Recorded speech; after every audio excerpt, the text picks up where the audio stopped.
લક્ષ્ય ન્યૂઝ, એક નજર, એક લક્ષ્ય.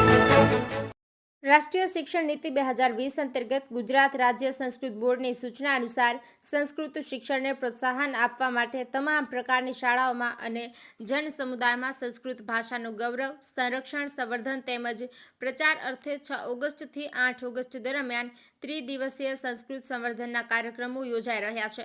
જેના ભાગરૂપે મહીસાગર જિલ્લાના છૂટે કાશી તરીકે પ્રસિદ્ધ લુણાવાડા નગરના લુણેશ્વર મહાદેવ મંદિરથી જિલ્લા શિક્ષણ અધિકારી શ્રી નૈલેશ મુનિયા, શ્રી જિગ્નેશભાઈ શાસ્ત્રી સહિત મહીસાગર સંસ્કૃત ભરતીના હોદ્દેદારો, અધિકારીઓ, 150થી વધુ શિક્ષકો અને વિવિધ શાળાઓના 700થી વધુ વિદ્યાર્થીનીઓ ઉપસ્થિતિમાં વૈદિક મંત્રોચ્ચાર અને કુમકુમ તિલક સાથે સંસ્કૃત ગૌરવ યાત્રાને લીલી ઝંડી આપી પ્રસ્થાન કરાવ્યું હતું.